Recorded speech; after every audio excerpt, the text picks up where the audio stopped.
कालरात्रि माँ दुर्गा का 7वां रूप है, जिन्हें विनाशकारी शक्तियों की संहारक और भय को दूर करने वाली देवी के रूप में पूजा जाता है। उनके बारे में कई कथाएं प्रचलित हैं, जिनमें से एक प्रमुख कथा इस प्रकार है।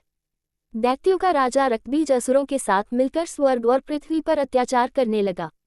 उसने अपने असुर सेनापतियों चंड मुंड और शुंभ निशुंभ को आदेश दिया कि वे धरती के ऋषि मुनियों और देवताओं को नष्ट कर दें। असुरों के अत्याचारों से पृथ्वी त्रस्त हो गई। असुरों की शक्ति बढ़ती देख देवता घबराए और वे त्रिमूर्ति ब्रह्मा, विष्णु और महेश के पास गए। सभी ने मिलकर मां दुर्गा की आराधना की। मां ने देवताओं की पुकार सुनी और उन्हें आश्वासन दिया कि वे दैत्यों का संहार करेगी। जब मां दुर्गा ने दैत्यों पर आक्रमण किया तो असुरों के सेनापति चंड और मुंड उनके सामने आए। मां ने क्रोधित होकर अपनी भृकुटी को ताना, जिससे उनके भीतर से एक भयानक काले रंग की देवी प्रकट हुई। यही मां कालरात्रि थी। उनकी आकृति भयावह थी। काले रंग की देह, बिखरे हुए बाल, जलते हुए अग्नि की तरह चमकते नेत्र, 4 भुजाएं और गले में नरमुंड की माला। उनके एक हाथ में खड्ग और दूसरे में लोहे का अस्त्र था, जबकि 2 हाथ अभय और वरदान की मुद्रा में थे।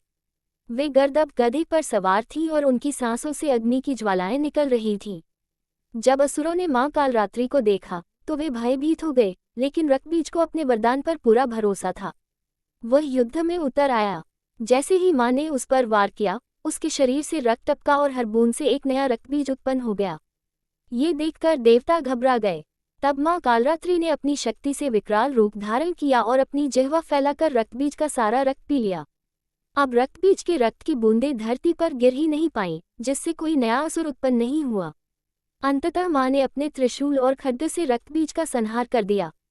इसके बाद मां दुर्गा ने चंड और मुंड को भी मार गिराया, जिससे वे चामुंडा कहलाईं। इसके बाद मां ने असुरराज शुंभ निशुंभ का भी वध कर दिया। इस प्रकार मां कालरात्रि ने संसार को भय, अंधकार और अन्याय से मुक्त कर दिया। मां कालरात्रि की महिमा और पूजा विधि। नवरात्रि के 7वें दिन मां कालरात्रि की पूजा की जाती है। उनकी उपासना से बुरी शक्तियां, शत्रु और सभी प्रकार के भय समाप्त हो जाते हैं। वे ग्रह दोष, ग्रह बाधाओं और विशेष रूप से शनि ग्रह के कुप्रभाव को दूर करने वाली देवी हैं। उनकी पूजा में गुड़ और काले तिल का भोग लगाना शुभ माना जाता है। मां कालरात्रि अज्ञान और अंधकार को नष्ट कर भक्तों के जीवन में ज्ञान और प्रकाश का संचार करती हैं।